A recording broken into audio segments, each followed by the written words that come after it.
अस्सलाम वालेकुम, मैं हूँ शाहजेब खानजादा। आज साल 2024 का आखिरी दिन है और 2025 के पहले महीने यानी जनवरी से तहरीक इंसाफ ने उम्मीदें जोड़ ली हैं और तहरीक इंसाफ का सियासी बयानिया और रवैया भी फिलहाल बदल गया है। एक तरफ जनवरी में डोनाल्ड ट्रंप के हल्फ उठाने के बाद तहरीक इंसाफ तवक्को कर रही है और कैंपेन कर रही है कि वो इमरान खान की रिहाई के लिए किरदार अदा करेंगे, तो दूसरी तरफ 2 जनवरी से पीटीआई और हुकूमत के मुज़ाकरात आगे बढ़ने हैं और पीटीआई को लगता है कि इससे भी इमरान खान की रिहाई का रास्ता निकल आएगा। जडियाला जेल में इमरान खान से मुलाकात के बाद उनके वकील फैसल चौधरी ने मीडिया को बताया कि हम संजीदगी से मुज़ाकरात करना चाहते हैं, इसलिए हमने 2 डुएबल डिमांड्स हुकूमत के सामने रखी हैं और मैंडेट की वापसी और 26वीं आईनी तरमीम के खात्मे की डिमांड्स को पीछे कर दिया है। मुज़ाकरात की बात जो है वो 2 तारीख को हमारी जो टीम है वो आएगी। अली अमीन साहब भी होंगे, बाकी लोग भी वहाँ पे शामिल होंगे। मुज़ाकरात को हम आगे बढ़ाना चाह रहे हैं, हम संजीदगी से मुज़ाकरात करना चाह रहे हैं और हम समझते हैं कि हुकूमत भी इसमें संजीदगी का मुजाहरा करेगी। जो हमारी डिमांड्स हैं, हमने उसमें 26वीं तरमीम हो, इलेक्शन का मैंडेट हो, हमने उसको बैक बर्नर पर रखा है ताकि ये जो 2 डूएबल मुतालबे हैं वो हमारे हुकूमत जो है इस पर बात करे। तो इमरान खान साहब की जो इनकारसरेशन है, आज इस पर भी बिल्कुल बात करना चाहता हूँ कि हम बिल्कुल खड़े हैं अपने पूरे अज़म के साथ, लेकिन अब वक्त आ गया है कि हम उनकी रिहाई के लिए जो है वो सीरियस कोशिशें करें। साथ ही इमरान खान ये दावा भी कर रहे हैं कि उन्हें अडियाला जेल से बनीगाला या पेशावर मुंतकिल करने की ऑफर्स की जा रही हैं, जिसे वो मुस्तरद कर रहे हैं, जबकि हुकूमत दावा कर रही है कि इमरान खान को ऐसी कोई ऑफर नहीं की गई। मगर आज इस सिलसिले में द न्यूज़ के एडिटर इन्वेस्टिगेशन अंसार अब्बासी की द न्यूज़ और जंग में खबर शाया हुई है, जिसमें लिखा है कि अगर इमरान खान मौजूदा निज़ाम को चैलेंज ना करें तो हुकूमत इमरान खान को घर पर नज़रबंद करने की डील की पेशकश कर सकती है, मगर 9 मई के मामले पर कोई समझौता नहीं होगा। ताहम मुज़ाकरात में शामिल हुकूमती इत्तेहाद के एक अहम रुकन का कहना था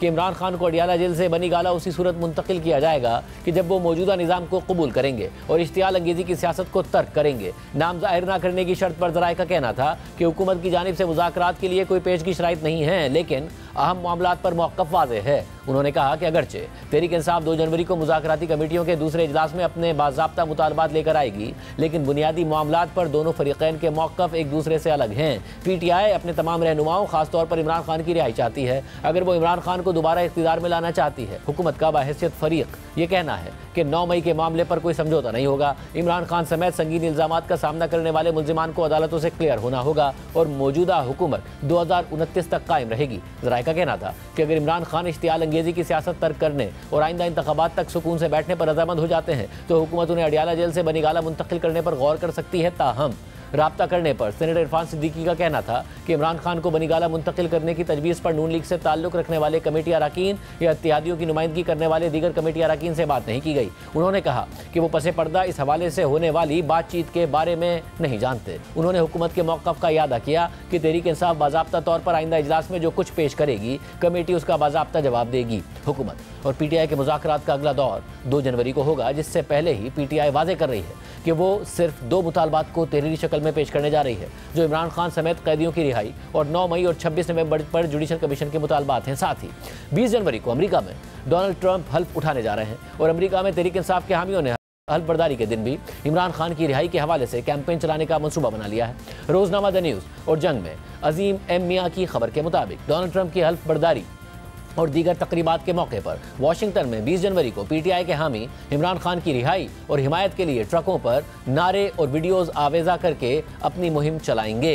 तफसीलात के मुताबिक पाकिस्तान में इंसानी हुकूक की सूरत हाल, रियासती इदारों के खिलाफ प्रोपेगेंडा और दीगर मवाद पर मबनी तस्वीर और वीडियोज़ के साथ शहर में गश्त करने के लिए कुछ ट्रक किराए पर हासिल करने के इंतजाम किए जा रहे हैं। खबर के मुताबिक ये ट्रक हल्फ बर्दारी की तकरीबात के मौके पर उन शाहराहों पर गश्त करेंगे जहां ट्रैफिक की इजाज़त होगी, क्योंकि इस मौके पर व्हाइट हाउस और कैपिटल हिल के इर्द गिर्द बाज़ गुजरगाहों को ट्रैफिक के लिए बंद कर दिया जाता है। खबर के मुताबिक पीटीआई अमेरिका पाकिस्तान की हुकूमत और पीटीआई के मुज़ाकरात पर दबाव बढ़ाने के लिए पहले ही अमेरिका के सियासी हलकों में बड़ी सरगर्मी से कोशिशें जारी रखे हुए है, लेकिन सदर ट्रंप और उनकी टीम को इमरान खान की रिहाई से कहीं ज़्यादा अमरीकी दाखिली मसाइल, मईशत, कांग्रेस से तकर्रियों की मंजूरी, मशरिक़ वस्ता की सूरत हाल और खारजा पॉलिसी में तब्दीली के अहम मसाइल पर तवज्जो दरकार है। पीटीआई की सरतोड़ कोशिश इस बात पर मरकूज है कि रिचर्ड ग्रेनेल की तरह इमरान खान की रिहाई के बारे में कुछ मजीद बयानात हासिल किए जा सकें, जिससे पाकिस्तान पर दबाव में इजाफा हो सके। खबर के मुताबिक अमेरिका में जो लोग इस हवाले से सोशल मीडिया पर मुहिम चला रहे हैं, वो माजी में अमेरिका मुखालिफ कैंपेन में अपने किरदार को छुपा रहे हैं। बहरहाल, जिस तरह साल 2024 का आगाज़ हुआ था और उस वक्त जो मुल्क की सियासी सूरत हाल थी,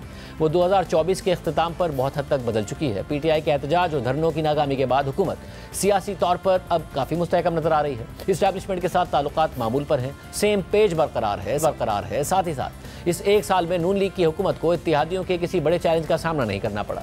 पार्लियामान के अंदर हुकूमत मजबूत होती नजर आई। सिर्फ यही नहीं, इलेक्शन के बाद मैंडेट की वापसी और इमरान खान की रिहाई के लिए तहरीक इंसाफ ने अदलिया से उम्मीदें जोड़ ली।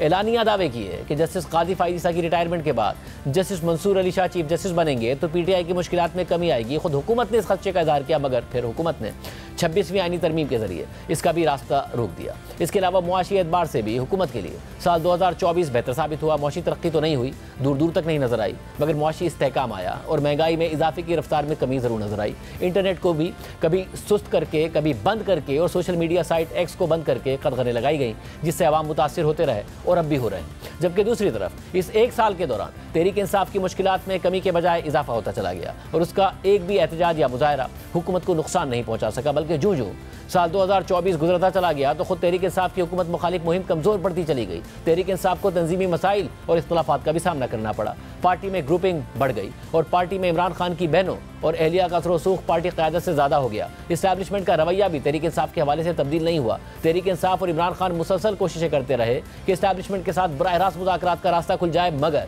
इस्टेब्लिशमेंट ने दिलचस्पी नहीं दिखाई, जिसके बाद साल के अख्ताम पर इमरान खान ने फैसला कर लिया कि अब वो हुकूमत से ही मुज़ाकरात करेंगे, जिसे वो पहले कठपुतली करार देते हुए बात करने से इनकार करते थे। इस पूरी सूरत हाल पर बात करेंगे। सीनियर साहब की तज़कियाकार मुनीफ फारूक और मंसूर अली खान हमारे साथ मौजूद हैं। आप दोनों का बहुत शुक्रिया। मुनीफ फारूक साहब, आपकी रिपोर्ट कुछ और है जो आपने अपने व्लॉग में शेयर की कि इमरान खान साहब जो अचानक पीछे हटे हैं, अचानक फ्लेक्सिबल हुए हैं, जिस पर हुकूमती वज़रा भी सवाल उठा रहे हैं, ख्वाजा साहब ने हमारे प्रोग्राम में उठाया, उसकी वजह कुछ और है। क्या इस वक्त आपकी खबर कहती है? बहुत शुक्रिया शाहिद साहब। देखिए, इमरान खान साहब को तक आपको पता है मुख्तलिफ पैगामात जाते हैं। एक तो वो पार्टी के लोग हैं जो उनको मिलते हैं, उनमें कुछ ऐसे लोग होते हैं जो नीम पार्टी के लोग होते हैं, यानी कि वो किसी पार्टी के होते भी हैं और नहीं भी होते। तो इमरान खान साहब वैसे तो देखिए वो उन्होंने एक फसाड भी क्रिएट करना है, एक मजबूती भी रखनी होती है कि नहीं मैं बहुत मजबूत हूं और चढ़ाई करके रखेंगे हम।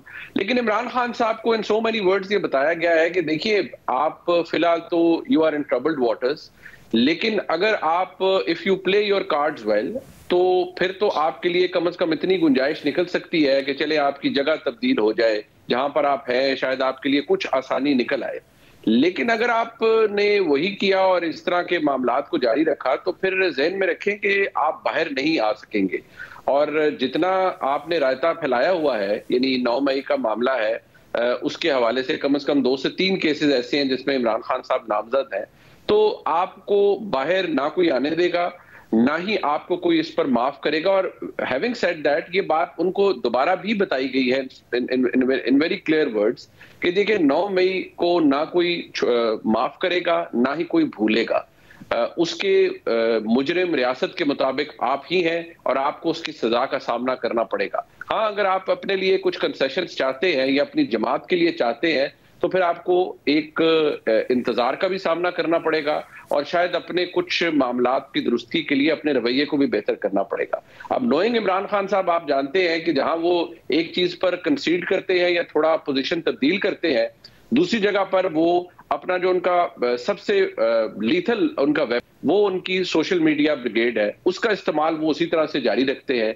उसके अंदर अल्फाज का हेर फेर ये तो होता रहता है, but with this going on बड़ा टेक्निकल है और बड़ा क्रिटिकल टाइम है शाहिद साहब, ये अगले 3 महीनों का। मैं समझता हूँ अगर इमरान खान साहब if he plays his cards well तो उनके लिए कुछ कंसेशन निकलता है, लेकिन अगर हालात ठीक ना हुए तो फिर शायद मुझे लगता है कि इमरान खान साहब की इस साल भी रिहाई मुमकिन नहीं हो पाएगी। मंसूर अली खान साहब ने जो अचानक पीछे हटे हैं, मैंडेट की वापसी का मुतालबा, 26वीं आईनी तरमीम को रोल बैक करने का मुतालबा और सिर्फ ये मुतालबा कि इमरान खान साहब समेत जो असीरान हैं उनको रिहा किया जाए, इसके अलावा जो 9 मई और 26 नवंबर पर जुडिशल कमीशन बनाया जाए, आपके ख्याल में एक स्मार्ट मूव है कि 1 स्टेप एट अ टाइम करें, या फिर एक रियलाइजेशन है कि अब हम एहतजाज से, धरनों से नहीं ऑब्जेक्टिव अचीव कर पा रहे तो हमें पीछे हट के ही अब बात करनी पड़ेगी हुकूमत से? देखिए शाहजेब, इमरान खान साहब या पाकिस्तान तहरीक इंसाफ की मेरी नज़र में ये चौथी अटेम्प्ट है कि वो कोशिश करेंगे कि पाकिस्तान तहरीक इंसाफ की मुश्किलात पाकिस्तान के अंदर जो हैं वो कुछ कम हो। इसमें से सबसे पहली अटेम्प्ट जो थी मेरे ख्याल में, जो फोकस था वो आर्मी चीफ की तैनाती के वक्त था, जब जनरल बाजवा रिटायर हो रहे थे। तो उस वक्त भी उनकी कोशिश थी कि अपनी मर्जी से किसी तरह जो है वो नया आर्मी चीफ लाया जाए, लेकिन उसके अंदर नाकामी हुई।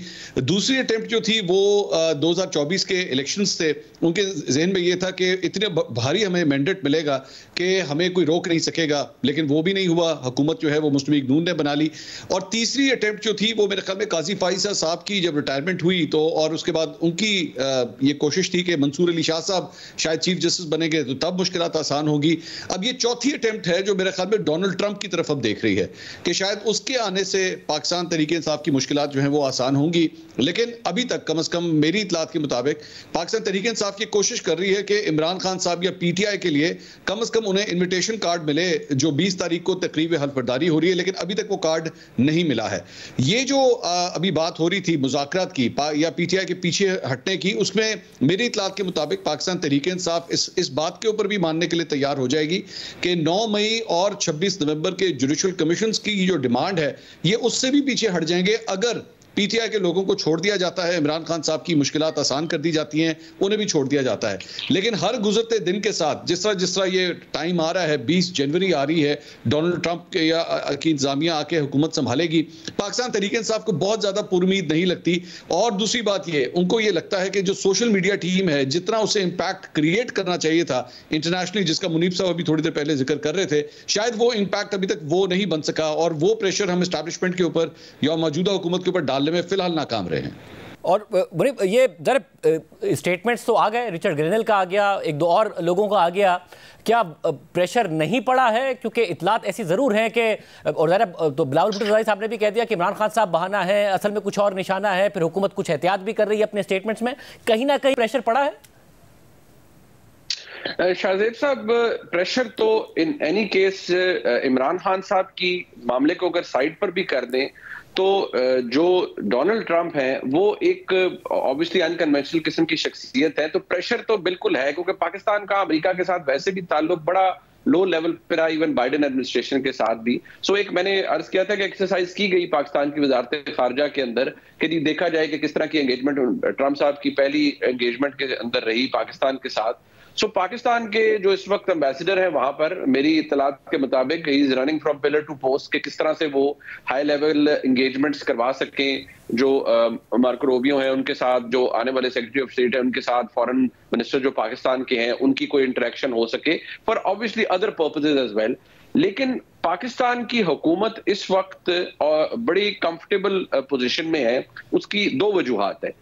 एक तो ये समझते हैं कि अगर डोनाल्ड ट्रंप ओवरऑल भी पाकिस्तान के साथ ऑकवर्ड होंगे किसी भी मामले में, तो पाकिस्तान की हुकूमत, I am quoting the very highest level, कि वो समझते हैं कि वो थ्रू रियाद अमेरिका से अपने ताल्लुकात को इस्तवार रखेंगे।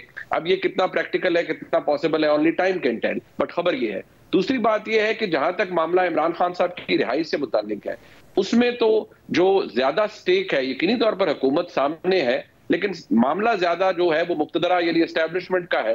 तो एक बात तो क्लियर है कि जी अगर अव्वल तो ऐसा कोई बहुत बड़ी चीज होगी नहीं, लेकिन अगर हुई तो Pakistan as a country will dig in its heels, और पाकिस्तान बिल्कुल इस पे कॉम्प्रोमाइज नहीं करेगा। और इमरान खान साहब की रिहाई अमेरिकी दबाव की सूरत में तो किसी सूरत नहीं होगी, ये तो बड़े क्लियर और अनइक्विकल वर्ड्स में कम्युनिकेट किया गया है from the very highest level के लिए, कोई ऐसा इरादा किसी का नहीं है। मगर मंसूर, अगर ये जो अब इतलात आती हैं कि हुकूमत भी चाहती है कि जी अब कुछ टाइम हो स्टेबिलिटी का, 1-2 साल हो जिसमें पॉलिटिकल स्टेबिलिटी हो ताकि मईशत चल सके, रियासती इदारों के हवाले से भी ये खबर आती है कि एस्टैब्लिशमेंट की भी ये ख्वाहिश है। अब जाहिर है इमरान खान साहब अगर जेल के अंदर हैं तो भी स्टेबिलिटी नहीं मिल पाती, बाहर आएँ तो भी वो ऐसे तो नहीं होगा कि बैठ जाएँ। ऐसा कोई रास्ता निकल सकता है, चाहे वो अमेरिकी दबाव में हो, चाहे बीच में फिर मीडिएटर्स पड़ें, कि जी 2-3 साल फिर हुकूमत को दिए जाएं और उसके नतीजे में रिलीफ इमरान खान साहब को दिया जाए और पार्टी को?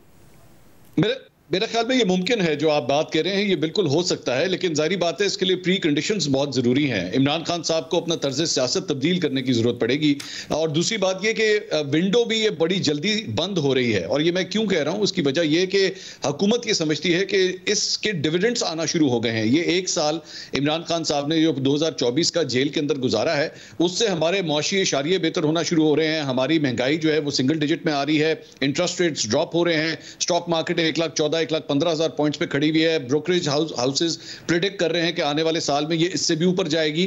तो अगर मुआशी इशारे इसी तरह बेहतर आते रहे तो हुकूमत के या एस्टैब्लिशमेंट के ज़हन में भी ये बात आएगी कि हम इमरान खान साहब को अगर कोई लेवरेज दे तो दे क्यों, इससे हमें क्या फायदा है, हमें तो बल्कि इसका नुकसान होगा। आज भी अगर बहुत से मुआशी तज्जियाकारों से आप बात करें तो वो यही कहते हैं कि जो सिलसिला चल रहा है अगर आपने इसको डिरेल करना है तो वो उसी दिन हो जाएगा जिस दिन इमरान खान साहब बाहर आएंगे, क्योंकि वो अपने तर्ज सियासत को चेंज नहीं करेंगे और ये उनके लिए जरूरी है, इनको अलाइव रहने के लिए जरूरी है सियासी तौर पे। वो आते साथ ही जलसे शुरू करेंगे, लॉन्ग मार्च शुरू करेंगे, धरने की बात करेंगे। आज भी पीटीआई की लीडरशिप से वो काफी हद तक इस बात के ऊपर नाराज होते हैं। वो ये समझते हैं कि जितना प्रोएक्टिव पीटीआई की लीडरशिप को अपना रोल अदा करना चाहिए था वो शायद नहीं कर सकी है। वो समझते हैं इससे भी ज्यादा जो है वो इस्लामाबाद के ऊपर चढ़ाइयां होनी चाहिए थी, ज्यादा जो है वो कोई दंगा फसाद होना चाहिए था, कुछ पता लगता कि पीटीआई जो है वो सड़कों पे मौजूद है। सो अगर इमरान खान साहब बाहर आए तो या तो उन्हें अपना तर्ज सियासत चेंज करना पड़ेगा, वरना उनकी मुश्किलात कम होती हुई नजर नहीं आ रही। और मुनीफ साहब 31 जनवरी की इमरान खान साहब ने डेडलाइन दी है, साथ में उन्होंने ज़ाहिर ये कहा है कि जो 2025 है वो ऐसा साल होगा जिसमें अपने पार्टी के रहनुमाओं को कह रहे हैं, वो कारकुनों को कह रहे हैं कि हकीकी आज़ादी आएगी और फिर मामला आगे बढ़े। 2025 और 31 जनवरी और ज़ाहिर उसमें टाइम भी ज़्यादा नहीं है और फिर 20 जनवरी को ट्रंप आ रहे हैं। कुछ ऐसी डेवलपमेंट्स हो सकती हैं जो समझा जाए कि मुज़ाकरात की कामयाबी के नतीजे में कि इमरान खान साहब के लिए, तहरीक इंसाफ के लिए रिलीफ मिल जाए और जल्द मिल जाए 31 जनवरी तक। शाहदेव साहब 31 जनवरी तक तो कम से कम इस बात का अंदाजा हो जाएगा कि ये मुज़ाकरात कामयाब होंगे या नहीं होंगे। जिस तरह अभी मंजूर साहब ने भी कहा कि जो अपॉर्चुनिटी है, विंडो ऑफ अपॉर्चुनिटी, ये बड़ी लिमिटेड है। देखिए एक बात चीज जहन में रखिए कि ये निजाम जिस तरह से भी बनाया गया, इसको एस्टेब्लिशमेंट का बहुत मेजर कवर और इंसुलेशन हासिल है, लेकिन ये निजाम मुआशी तौर पर तो डिलीवर करना शुरू हो गया है। सो इमरान खान साहब को यह देखना है कि वो इस लिमिटेड अपॉर्चुनिटी के ऊपर कैपिटलाइज कर सकते हैं या नहीं। मैं दोबारा अर्ज करूंगा कि एस्टेब्लिशमेंट के अंदर कोई नेगेटिव व्यू नहीं है कि जी मुज़ाकरात क्यों हो रहे हैं। जाहिर बात है हुकूमत ने ऐसा काम उनकी अप्रूवल के बगैर नहीं शुरू किया, लेकिन ये बात जहन में रखिए कि मैं हमेशा से आपके सामने अर्ज करता हूं कि पॉलिसी क्या है पाकिस्तान की एस्टेब्लिशमेंट की इमरान खान साहब की तरफ, वो तब्दील नहीं हुई इस वक्त तक। इमरान खान साहब को उसी चश्मे और उसी लेंस से देखा जा रहा है। हाँ, मुआशी इस्तेहकाम के लिए या हुकूमत के अंदर जो लोग बैठे हैं वो कई ऐसी महफिलों में जहां कुछ बड़े ताकतवर लोग बैठते हैं, उनको कहते हैं कि जी पॉलिटिकल डायलॉग तो होना चाहिए, तो उस पर कहा जाता है बड़े आराम से कि जी उस पर तो कोई एतराज नहीं, आप करें 100 बिस्मिल्लाह डायलॉग करें, लेकिन कुछ चीजें नॉन नेगोशिएबल है। 9 मई नॉन नेगोशिएबल है, रियासत के खिलाफ प्रोपेगेंडा नॉन नेगोशिएबल है, आर्मी चीफ को टारगेट करना नॉन नेगोशिएबल है। तो जो बिहेवियर इश्यूज हैं पाकिस्तान तहरीक इंसाफ के और इमरान खान साहब के इन पर्टिकुलर, उनके अंदर चेंजेस लाना इस वक्त इमरान खान साहब के लिए बहुत फायदेमंद होगा। अगर ना लाए तो मसाइल कॉम्प्लिकेट होंगे, क्योंकि यहाँ निजाम में जो सख्ती है वो हमें रिसेंटली भी पता चल गई कि 25 का डिसीजन आया मिलिट्री कोर्ट का, उस पर एतराजात आए, साथ ही 60 का और आ गया कि ठीक है जी आप जितना मर्जी एतराज करें, this is our internal matter and we'll go by it. और मतलब साहब ज़ाहिर जो जहाँ तक स्टेटमेंट्स हैं इमरान खान साहब के वो तो उतने ही अग्रेसिव नज़र आ रहे हैं। जब डिमांड्स में वो पीछे हटे हैं तो आपको लगता है कि स्टेटमेंट्स में भी जो लैंग्वेज है उसमें कोई फ़र्क आता नज़र आएगा? और सेकेंडली 190 मिलियन पाउंड का जो फैसला है वो अगले हफ्ते आना है। हमने देखा कि कुछ मजबूत केसेस थे, साइफर केस, जिसको मिस ट्रायल करके ट्रायल जिस तरीके से किया गया बिल्कुल फारिग कर दिया गया। अब 190 मिलियन पाउंड का ट्रायल तो सही किया गया, इमरान खान साहब की अपनी वकला की टीम भी कहती है कि वो सही रफ्तार में चला, मगर फैसला कमज़ोर हो मजबूत हो ये अभी भी देखना बाकी है। क्या वो फैसला भी डिटरमिन करेगा कि किस किस्म का वो फैसला आ रहा है? देखिए मेरे ख्याल में दोनों साइड्स जो है वो वेट एंड वॉच पॉलिसी के तहत ही चल रही हैं। हर शख्स आने वाले दिन के मुताबिक अपनी स्ट्रैटेजी बना रहा है। इमरान खान साहब कहीं पे 2 स्टेप पीछे होते हैं तो फिर 3 स्टेप्स आगे भी होते हैं, और जो हालात तब्दील हो रहे हैं उसके मुताबिक ही वो अपनी स्ट्रैटेजी बनाएंगे। मैं आपको बिल्कुल ये गारंटी कर सकता हूं, मेरे पास ये खबर है कि पिछले दिनों, आज से चंद माह पहले, जब मामला कुछ रिजॉल्व होने जा रहे थे तो इवन इमरान खान साहब की जानिब से भी इंस्ट्रक्शंस आई थी पाकिस्तान तहरीक इंसाफ के लोगों को कि एस्टैब्लिशमेंट की तरफ जो है वो क्रिटिसिज्म अपना थोड़ा कम कर दें। लेकिन जब मामला खराब हो गए, आपस में डील नहीं हो सकी, तो फिर इंस्ट्रक्शंस आई कि नहीं, एस्टैब्लिशमेंट के हवाले से अपने बयानात को मजीद तेज कर दें। सो ये टू एंड फ्रो ये सिलसिला जो है वो चलता रहेगा। आने वाले, जहां तक आपने 190 मिलियन पाउंड केस की बात की, हुकूमत ये समझती है कि इमरान खान साहब के खिलाफ जो केस है वो वाटर टाइट है, इसमें उन्हें हर सूरत सजा होगी, और शायद आगे चल के हुकूमत ये समझती है कि आगे जाके अगर इसके अगेंस्ट अपील भी होगी तो उसमें भी शायद खान साहब नहीं बचेंगे। लेकिन मेरा ख्याल में अगर इमरान खान साहब इस वक्त 2 कदम पीछे हटे हैं, थोड़ी सी नरमी दिखा रहे हैं, तो शायद उनकी निगाह भी जो है वो उस 190 मिलियन पाउंड केस की तरफ ही है कि अगर वो फैसला भी उनके खिलाफ आ गया तो फिर शायद मजीद एग्रेसिव टोन जो है वो खान साहब की जानिब से नजर आना शुरू हो जाएगी। बहुत शुक्रिया बनी फारूक साहब, मुंसर अली खान साहब की राय। फैसल चौधरी साहब वकील तहरीक इंसाफ हमारे साथ मौजूद हैं, जिन्होंने आज भी इमरान खान साहब से मुलाकात की, फिर मीडिया से बात की। क्या इमरान खान साहब सोच रहे हैं उससे पूछते हैं। फैसल चौधरी साहब बहुत शुक्रिया मुझे ज्वाइन करने के लिए। सवाल उठ रहा है कि खान साहब ज़ाहिर है अपने बहुत 2 बुनियादी मुतालबात से पीछे हटे, मैंडेट फौरी वापसी, इसके अलावा 26वीं तरमीम को रोल बैक करना। अब वो कह रहे हैं उन समेत असीरान की रिहाई, इसके अलावा 26 नवंबर और 9 मई पर जुडिशल कमीशन। क्या वजह है? क्या इस बात का इदराक है कि जी जो प्रोटेस्ट था या जो धरने थे वो नाकाम हो गए, तो अब यही रास्ता है कि इस हुकूमत के साथ इंगेज किया जाए, या कोई और मामला है?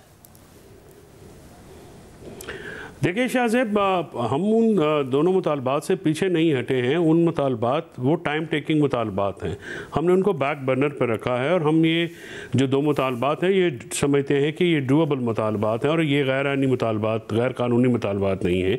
और हम ये चाहते हैं कि हमें आइन और कानून के मुताबिक ट्रीट किया जाए। जब हम अपने असीरान की रिहाई की बात करते हैं तो हम ये चाहते हैं कि उनके ख़िलाफ़ जो हुकूमत की तरफ से इन्वेस्टिगेशन एजेंसीज़ हैं, प्रोसिक्यूशन एजेंसीज़ हैं और एडजुडिकेशन के जो इदारे हैं उनके ऊपर जो प्रेशर है वो उसको हटाया जाए, और हमें जो ट्रायल फेयर और इम्पार्शल ट्रायल दिया जाए और कानून के मुताबिक दिया जाए। हमारी ज़मानतें जो हैं हमारे लोगों की वो 1.5 साल से जेल के अंदर हैं, 2 साल में तो कत्ल के मुलजिम की ज़मानत भी हो जाती है।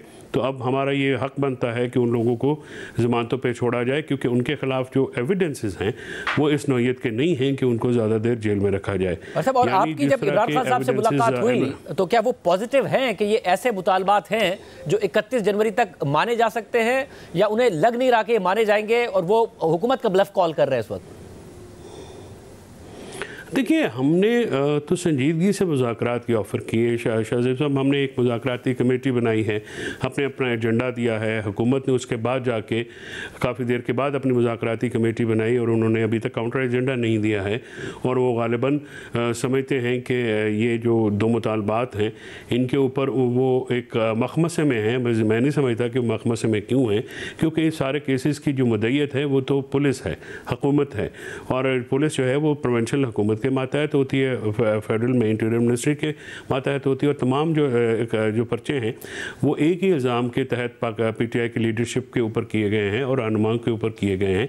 अब ये बात तो ज़्यादती है कि अगर आप 514 दिन इमरान खान साहब को रखें और जेल के दौरान 100 मुकदमे उनके ऊपर कर दें जिसमें टोटल चार्ज अबेटमेंट का हो, तो ये भी पाकिस्तान जो दुनिया में एक नई जूरिस्प्रूडेंस इवॉल्व की गई है कि जेल में बैठे शख्स के ऊपर आप कॉन्स्पिरेसी और अबेटमेंट के चार्जेस लगाएं। जो आप बता रहे हैं वो है ना जो सूरत हाल है।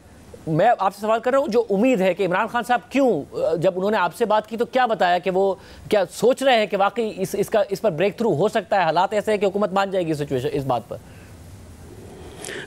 देखिए शाह साहब, हमने उनको एक ओपनिंग दी है, इमरान खान साहब ने उनकी ओपनिंग दी है। ये दोनों मुतालबात जो हैं सामने रखे हैं, हुकूमत इसमें कितनी संजीदा है 2 तारीख के बाद आपको ये नज़र आ जाएगा। क्योंकि पहले हमारे ऊपर ये इल्ज़ाम लगाया जाता था तवातर के साथ कि हम बातचीत के लिए जो है तैयार नहीं है। पाकिस्तान में जो इस वक्त सियासी अदम इस्तेहकाम है, मुआशी अदम इस्तेहकाम है, दहशत गर्दी की जो फ़िज़ा है, जो बिज़नेस की सूरत हाल है, IT इंडस्ट्री की जो सूरत हाल है, मुतकाज़ी है कि हम इस स्टेलमेट से निकलें।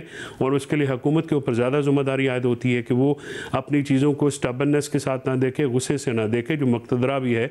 मैं आपके प्रोग्राम के से पहले भी आपके प्रोग्राम के थ्रू पहले भी ये गुजारिश कर चुका हूँ कि गुस्सा का हुकूमत अमली नहीं होता। मुल्कों को चलाने के लिए हर शख्स को अपनी ज़िम्मेदारी का एहसास करना पड़ेगा, हर इदारे को ज़िम्मेदारी का एहसास करना पड़ेगा। और पाकिस्तान में रूल ऑफ लॉ या इंडिपेंडेंस ऑफ जुडिशरी और आइन और कानून को बहाल करके ही हम आगे जा सकते हैं, और यही एक रास्ता है जिसको डायलॉग के थ्रू अचीव करना चाहिए। और क्या तहरीक इमरान खान साहब तवक्को रखते हैं कि ये डायलॉग अगर आगे बढ़ता है तो जो इस्टेब्लिशमेंट के साथ बराह रास्त मुज़ाकरात का दरवाज़ा खुल सकता है तहरीक इंसाफ के लिए, जिसका बार बार कहा ज़रूर गया मगर ज़ाहिर वो मुज़ाकरात का दरवाज़ा खुला नहीं? देखिए, हमने जो जिनके साथ बात की है, हमारा तासुर भी ये है और हम मानते हैं कि ये और ये राना सनाउल्लाह साहब भी कह चुके हैं, या दूसरे जोमा भी कह चुके हैं, ज़ाहिर इस्टेब्लिशमेंट की इजाज़त के बगैर तो बात नहीं बन सकती है, या वो बैठते नहीं। और हम समझते हैं कि ये चीज़ों के ऊपर वो भी ऑन बोर्ड होंगे। पाकिस्तान की एक सियासी तारीख़ है, पाकिस्तान की एक सियासी तारीख़ का में जो पावरफुल इदारे हैं उनका सियासत में बिल्कुल रोल रहा है। अब वो रोल किस तरह से इस्टेब्लिश होता है, ये एक मुख्तलिफ बात है। तारीख़ में मुख्तलिफ जगहों पर मुख्तलिफ चीज़ें हुई हैं, बराह रास्त या बिलवास्ता मुज़ाकरात सियासी जमातों में और इस्टेब्लिशमेंट में होते रहे हैं। इस चीज़ को भी जो है ये हुकूमत जो है आपको ज़्यादा बेहतर इस बात पे जवाब दे सकती है कि क्या वो इस्टेब्लिशमेंट की मर्ज़ी के बगैर मुज़ाकरात कर रहे हैं और या कर सकते हैं। बहुत शुक्रिया। आपके सामने रखेंगे। हुकूमत ने आज नेशनल इकोनॉमिक ट्रांसफॉर्मेशन प्लान जारी कर दिया है और उसे उड़ान पाकिस्तान का नाम दिया गया है। आइंदा 5 सालों के लिए बनाए गए इस प्रोग्राम के हवाले से हुकूमत का दावा है कि ये प्लान पाकिस्तान के अंदर ही पाकिस्तान की मईशत को उसके पैरों पर खड़ा करने के लिए बनाया गया है। 5 ईज़ को इस प्रोग्राम की बुनियाद करार दिया गया है, यानी exports, E Pakistan, environment and climate change, energy and infrastructure, equity and empowerment. आज उड़ान पाकिस्तान प्रोग्राम की लॉन्चिंग की तकरीब में ऐलान किया गया। हुकूमत साल 2029 तक पाकिस्तान की बरामदात $60 अरब तक ले जाना चाहती है और इस मुआशी प्लान के पहले साल में GDP का टारगेट 4.2% रखा गया है, जिसे इस मुआशी प्लान के आखिरी साल 5.6% तक लेकर जाने का दावा किया गया है। जबकि टैक्स टू GDP सालाना 1% बढ़ाते हुए इसे 9 से 14% तक लेकर जाना, ज़र मुबादला के ज़खायर को मुस्तहकम रखना और मार्केट बेस्ड एक्सचेंज रेट को अपनाना शामिल है। जबकि इस प्लान के तहत इन्वेस्टमेंट टू GDP रेशो भी 13% से बढ़ाते हुए इसे 18% तक करने का इरादा किया गया है। आज उड़ान पाकिस्तान प्रोग्राम की तकरीब से खिताब करते हुए वज़ीर आज़म शहबाज शरीफ ने कहा कि रियासती और मुल्की इदारों ने एक दहाई में 6 खरब रुपए का नुकसान किया। $7 अरब हमें IMF से मिल रहे हैं। 6 खरब रुपए के नुकसानात इस कौम ने बर्दाश्त किए। सोचने की बात है कि पाकिस्तान को IMF प्रोग्राम क्यों लेना पड़ा। बिजली अगर 4 खरब रुपए की बने और 2 खरब रुपए की बेची जाए तो ये नुकसान किसके खाते में डालेंगे। वज़ीर आज़म ने मजीद कहा कि उड़ान पाकिस्तान प्रोग्राम में बरामदात पर मबनी मईशत बनेगी, IT इंडस्ट्री के फ़रोग़ के लिए वसाइल देंगे। पाकिस्तान को आगे ले जाना है तो टैक्सों को कम करना होगा। ये वो अहदाफ हैं जो हमारी हुकूमत ला रही है। हमें अहदाफ के उसूल के लिए सियासी हमआहंगी चाहिए। हमारी सालाना गैर मुल्की सरमायाकारी का हदफ $10 अरब होगा। ये सरमायाकारी तब आएगी जब मकामी सरमायाकारी होगी। इस पूरी सूरत हाल पर बात करेंगे। इस प्रोग्राम को बनाना, तश्कील देने में किरदार अदा किया वफाकी वज़ीर बराए प्लानिंग एहसन इकबाल साहब। एहसन इकबाल साहब, बहुत शुक्रिया हमें ज्वाइन करने के लिए। एहसन इकबाल साहब, आज आपने तकरीब से भी खिताब किया, बताया माजी में हम बार बार क्यों फेल हुए और इस प्रोग्राम की ज़रूरत क्या है। और सबसे जो अहम बात बार बार की गई वो ये कि एक्सपोर्ट लेड ग्रोथ के लिए प्रोग्राम हम बना रहे हैं। अब पाकिस्तान में मसला ये है, क्योंकि इसमें एनर्जी की भी बार बार बात की गई कि आप IT में भी और गुड्स एक्सपोर्ट्स भी बढ़ाना चाहते हैं। पहले गुड्स एक्सपोर्ट्स की अगर बात कर लें, वो तो पहले ही हमने देखा कि बार बार दावों के बावजूद उतनी नहीं बढ़ पाई हैं। अब वो पहले ही शिकायत करते हैं कि जब स्ट्रगल कर रहे हैं, एनर्जी कंपेरेटिवनेस नहीं है हमारी, तो कैसे उनको आप कंपेरेटिव बना पाएंगे? जी, बहुत शुक्रिया शाहजेब साहब। देखिए, सबसे पहले तो मैं ये कहूँगा कि पूरी कौम भी इसमें मुबारकबाद की मुस्तहक है कि आज पाकिस्तान ने एक कौमी एजेंडा मुरतब किया है जिसका मकसद ये है कि हम एक मजबूत पायदार तरक्की के लिए बुनियाद रखें। पाकिस्तान की तरक्की का जो सबसे बड़ा अलमिया ये रहा है कि 2 चीज़ों ने उसे बहुत मुतासिर किया है। एक जो बार बार की सियासी अदम इस्तेहकाम था और पॉलिसीज़ का अदम तसलसल था, और दूसरा ये कि हमने शुरू से एक्सपोर्ट लेड ग्रोथ मॉडल नहीं अपनाया, जिसके नतीजे में जब भी हम ग्रोथ करते थे उससे इंपोर्ट्स का दबाव बढ़ता था और हमारे पास इस कदर एक्सपोर्ट्स नहीं होती थी कि हम इतने डॉलर्स कमा पाएँ कि जिससे उनका हम बोझ उठा सकें। नतीजा ये है कि तजारती खसारा नाकाबिले बर्दाश्त होता था। हमें इमरजेंसी ब्रेक्स लगा के बार बार उस ग्रोथ को क्रैश करना पड़ता था। तो ये एक बड़ी साइक्लिकल सी ग्रोथ है। और फिर अगर आप देखें 1980 से लेकर अब तक पाकिस्तान का जो इकॉनमी का स्ट्रक्चर है वो एक ढलवान की तरफ आ रहा है और हम एक औसत शरह ग्रोथ जो 5-6% की थी उससे 3-4% तक आ गए हैं। और इस ढलवान को अगर हमने उड़ान में तब्दील करना है तो उसके लिए हमें बहुत गहरी इस्लाहात की भी ज़रूरत है और एक सिमत मुतय्यन करने की ज़रूरत है। और सबसे बुनियादी सिमत जो है वो यही है कि हम एक एक्सपोर्ट लेड ग्रोथ के मॉडल के ऊपर जाए। हुकूमत को एहसास है कि इस वक्त हमें मुश्किलात का सामना है, IMF का प्रोग्राम भी है जिसके अंदर हम जा रहे हैं, लेकिन इसके अंदर रहते हुए बहुत सारी चीज़ें जो हुकूमत कर सकती है। मिसाल के तौर पे कॉस्ट ऑफ एनर्जी को कम करने के लिए आपने देखा कि आज वज़ीर आज़म ने भी उसका जिक्र किया कि IPPs के साथ एक मामला तय किया गया जिससे कोशिश की गई कि कॉस्ट ऑफ एनर्जी को कम किया जाए और विंटर के अंदर एक पैकेज भी दिया। इसी तरह आपने ये भी देखा कि पोर्ट की जो मूवमेंट है या क्लियरेंस है उसको भी स्ट्रीमलाइन करने के लिए काफ़ी इस्लाहात की गई, जिसमें कस्टम्स के शोबे पर तवज्जो दी जा रही है ताकि जो एक्सपोर्ट फैसिलिटेशन है उस प्रोग्राम शुरू किया है जो SME एक्सपोर्ट एक्सेलरेटर है, जिसमें हम 100 के करीब जो इमर्जिंग और प्रॉमिसिंग SME एक्सपोर्ट कंपनीज हैं उनको पाकिस्तान के जो लीडिंग बिजनेस स्कूल्स हैं उनके साथ मिलकर हैंड होल्ड करेंगे और उनको हम तरक्की देने के लिए और इंटरनेशनल मार्केट में पेनिट्रेट कराने के लिए उनकी रहनुमाई करेंगे। फिर इसी तरह एक national centre for brand development बना, जिसका मकसद ये कि हम अपनी कंपनीज को ब्रांड मैनेजमेंट की तालीम और उनको जानकारी दें और इसी तरह नेशनल ब्रांड को, मेड इन पाकिस्तान को एक इंटरनेशनल ग्लोबल ब्रांड बनाने के लिए भी तवज्जो दें। फिर इसी तरह प्रोडक्टिविटी, क्वालिटी, इनोवेशन है जिससे कंपेटिटिवनेस होती है उसको राइज करें ज़राअत में और सनत में। इसके साथ हमने 8 शोबों का चुनाव किया है जिसमें इंडस्ट्री है, एग्रीकल्चर है, माइनिंग है, सर्विसेज हैं, IT है, मैन पावर है, उसमें ब्लू इकोनॉमी है और उसमें क्रिएटिव इंडस्ट्रीज हैं। इन तमाम शोबों के अंदर बड़ी फोकस इंटरवेंशंस करके हम पाकिस्तान में बेपनाह सलाहियत है एक्सपोर्ट करने की। अभी भी मैं आपको बताना चाहता हूं कि एक कंपनी है फैसलाबाद में जो $500 मिलियन की एक्सपोर्ट कर रही है और वो इरादा रखती है कि अगले 3 से 4 सालों में $1 बिलियन पे चले जाएंगे। देखिए यही मैक्रो इकोनॉमिक कंडीशंस है, बिजली की कीमत है। अगर हम प्रोफेशनली देखें तो जहां बिजली की कीमत ज्यादा है तो वहीं हमारा ह्यूमन रिसोर्स और लेबर कॉस्ट इंतहाई कम है। ऐसे कुछ इंडिविजुअल एग्जांपल्स हैं जिन्होंने अच्छा परफॉर्म किया, बट एज अ होल अगर हम देखें तो क्वार्टर बाय क्वार्टर भी हमें नजर आ रहा है कि इंडस्ट्रियल ग्रोथ नीचे है। अभी जो 0.92% की इस फिस्कल ईयर में ग्रोथ आई है, हालांकि पिछले साल 2.5% की थी, उसमें भी इंडस्ट्रियल ग्रोथ नेगेटिव है। तो जब इंडस्ट्रियल ग्रोथ नेगेटिव हो, टोटल प्राइवेट इन्वेस्टमेंट गिर गिर कर 11-12% पर आ गई हो, तो फिर उसको रिवाइव कैसे करेंगे आप कि वो एक्सपोर्ट लेड ग्रोथ की तरफ जाए? गुड्स की बात कर रहा हूं। देखिए जैसे मैंने आपसे कहा कि अभी हम एक बहुत टाइट स्टेबलाइजेशन प्रोग्राम में है IMF के, और ऑब्वियसली ये एक ट्रेड ऑफ होती है। जब आप स्टेबलाइजेशन में जाते हैं तो उससे ग्रोथ किसी हद तक मुतासर होती है, लेकिन ग्रोथ के लिए बहुत से दूसरे रास्ते खुले हैं। जैसे मैंने कहा कि नॉन टैरिफ, जैसे हम कहते हैं बैरियर्स होते हैं, इसी तरह नॉन टैरिफ इंसेंटिव्स भी होते हैं। और अगर आप बिजनेसेस को फैसिलिटेट करें, आप रेगुलेशन को ख़त्म करें और उनके लिए जो उनकी फरामी है सहूलतों की उसको आसान करें तो उनको बहुत इसमें मदद मिल सकती है। जैसे इंडस्ट्रियल ग्रोथ शानदेही की, ये वो चीजें हैं जो इस प्रोग्राम के तहत हम बड़े टारगेटेड अंदाज में माइक्रो लेवल के ऊपर जाकर हर इंडस्ट्री के ग्रुप के साथ बैठ के जो उनके मसाइल हैं हल करने। अगर टारगेटेड होगा तो अहम होगा, मगर ऑन पेपर ना प्रैक्टिकली भी हो। उसके लिए देखें ना, आप SMEs की बात कर रहे हैं, आज आपने अपनी तकरीर में भी की, बट जो SME सेक्टर है वो तो बुरी तरीके से पाकिस्तान में पिस कर ही रह गया। आपके जो अपने दादोशुमार आप लोगों ने जारी किए हैं उसके मुताबिक 2006 में जो प्राइवेट क्रेडिट था टू SME सेक्टर वो 17% था, वो 2021 में गिरकर 6% हो गया। यानी कि ना तो जो हमने देखा कि बैंक्स का कोई इंटरेस्ट रहा, ना ही SMEs ने ग्रो किया, बल्कि बुरी तरीके से मुतासिर हुआ। इसको कैसे रिवाइव करेंगे आप? ये देखिए, इसके ऊपर आपको पता है कि जो इन्होंने बैंक्स के ऊपर एक टैक्स लगाया था कि उनकी क्रेडिट कितना है, जो बैंक्स प्राइवेट सेक्टर को कम क्रेडिट देते हैं उन पर टैक्स की शरह ज्यादा थी।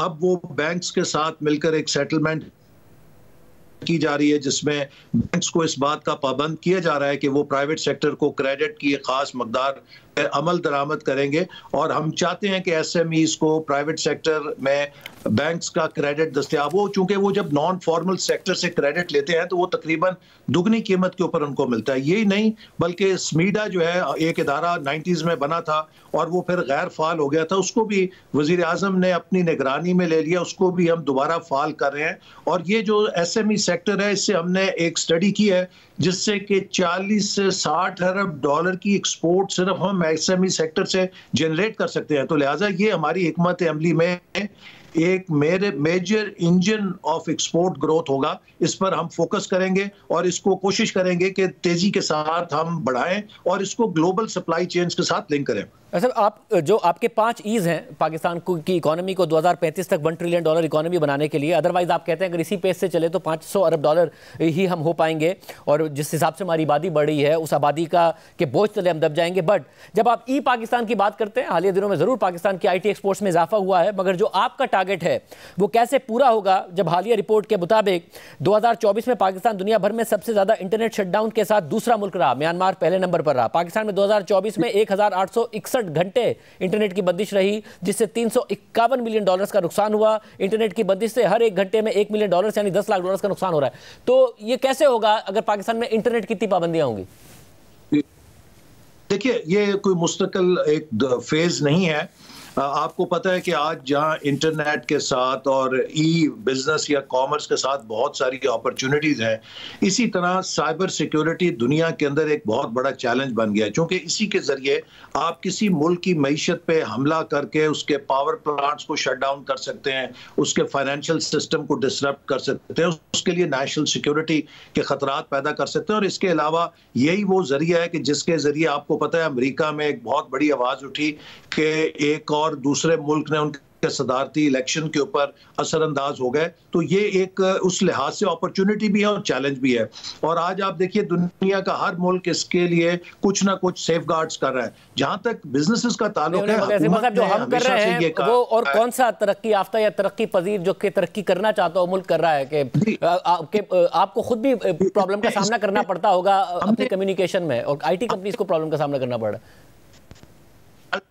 ये अमल अगर बहुत शुरू में इसको आराम से लिया होता तो अब तक मुकम्मल हो गया होता, लेकिन ये बहुत लेट हुआ। लेकिन इसमें जो भी मसाइल हैं ये बहुत जल्द ठीक हो जाएंगे। लेकिन जो इम्पोर्टेंट बात है जो मैं आपको कह रहा था कि बिजनेसेस के लिए हुकूमत ने इंश्योर किया है कि उनको किसी किस्म की डिसरप्शन ना हो, वो रजिस्टर्ड VPNs के जरिए काम कर सकते हैं। और यही वजह है कि 34% ग्रोथ हुई है IT सेक्टर के अंदर, उसमें किसी किस्म की स्लो डाउन के इंडिकेटर्स या नंबर्स नहीं आए हैं। लेकिन फिर भी वी आर कमिटेड कि हम इस चीज को ज्यादा से ज्यादा फैसिलिटेट करेंगे। जो बात आपने शुरू में कही वो बड़ी अहम है और वो मैं समझता हूं कि कौम के सामने होनी चाहिए कि अगर हमने बिजनेस एज यूजुअल जारी रखा तो 2035 तक हम $500 अरब की मईशत होंगे और इसके साथ ही हम आबादी के एक दबाव में होंगे और 2047 तक 38 करोड़ आबादी बढ़ चुकी होगी, मजीद इजाफा हो चुका होगा और हम बमुश्किल $1 बिलियन इकोनॉमी होंगे।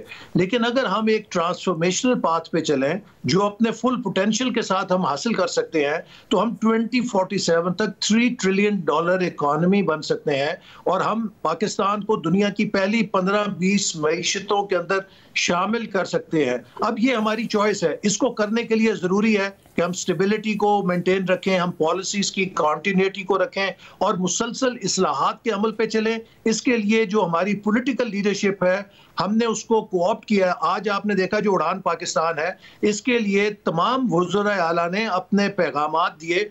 हमने KP गवर्नमेंट की भी ओनरशिप ली, पंजाब की, सिंध की, बलूचिस्तान की, कश्मीर, गिलगित बल्तिस्तान, तमाम फेडरेटिंग यूनिट्स को हमने इसीलिए शामिल किया है कि जो मुल्क की तरक्की का मंसूबा है उसको हमें सियासत से बालातर रखना चाहिए। हमारी सियासत जुदा जुदा हो सकती है लेकिन इस मुल्क की मईशत का मुफाद मुश्तरका है। अगर मुल्क खुशहाल होगा तो हम सब खुशहाल होंगे और अगर मुल्क खुदा न खास्ता बदहाल होगा तो उसकी सजा फिर सबको मिलेगी। ऐसा फिर उस जब आपने भी और वैसे भी बात होती है कि जी पॉलिटिकल स्टेबिलिटी बहुत ज़्यादा लाजमी है, आपने भी आज स्पीच में इस बात का जिक्र किया, वो स्टेबिलिटी का रास्ता कैसे निकलेगा? एक जमात है जो ये मुतालबा कर रही है कि उनके साथ ज्यादती हो रही है, उनके कारकुन जेल में हैं, उनका लीडर जेल में है, मुज़ाकरात आपके हो रहे हैं, क्या कहीं ना कहीं कंसेंसस हो जाएगा इस बात पर? कोई दरमियान का ग्राउंड निकल आएगा मुज़ाकरात में?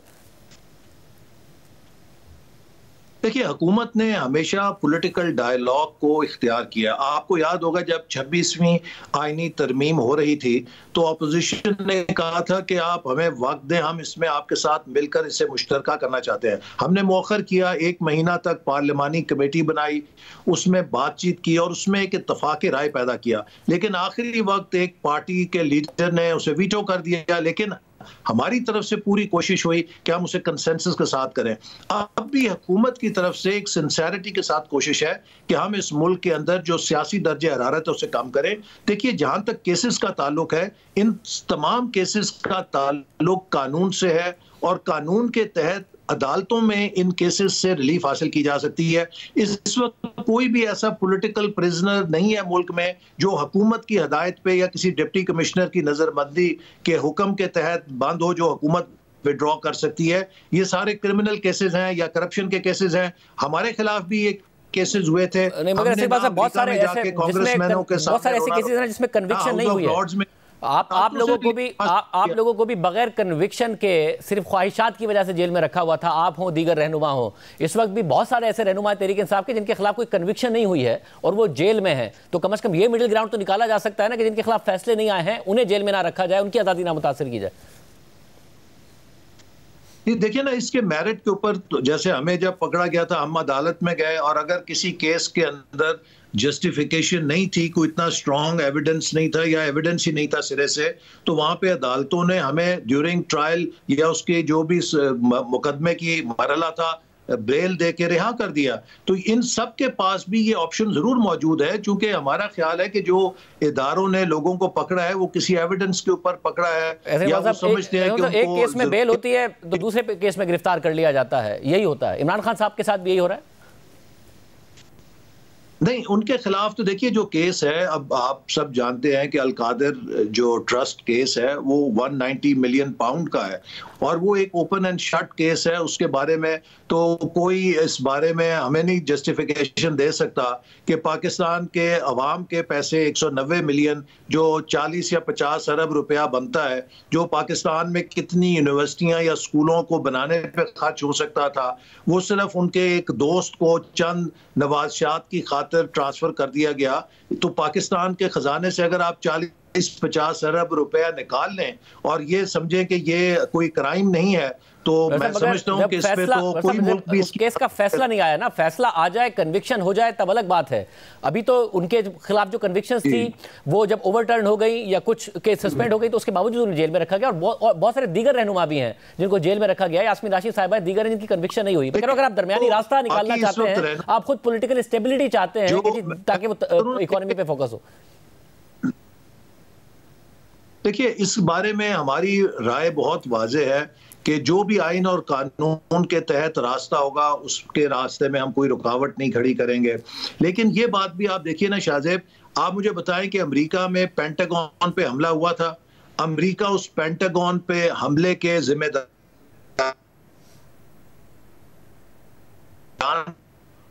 के खिलाफ किस हमला था।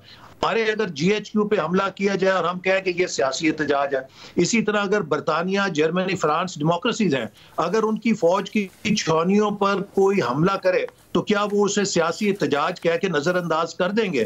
तो ये बात है कि इस वक्त जो कुछ ये हुआ है, इससे पहले 9 मई से पहले तो PTI को किसी ने फूल भी नहीं मारा था। उन्होंने जितने जलसे किए, जितने मुजाहरे किए, जितने धरने दिए, हद ये कि उन्होंने पार्लियामेंट हाउस को तहस नहस कर दिया, कोई उनके खिलाफ कार्रवाई नहीं की गई थी। लेकिन जब आप मुल्क के सलामती के इदारों पर निशाना बनाएंगे तो कोई जमहूरियत हो, कोई बादशाहत हो, कोई भी रियासत हो, वो उसको फिर कबूल नहीं करती। अच्छा, मगर कोई और मुल्क होता, जब आप दूसरे मुल्कों की मिसालें दे रहे तो उसमें रियासत पॉलिटिकल टूल के तौर पर भी एक ऐसे वाक़े को इस्तेमाल ना करती। मुराद रास को छोड़ दिया, फैजुल हसन चौहान को छोड़ दिया, जिसने पार्टी छोड़ी उसे छोड़ दिया।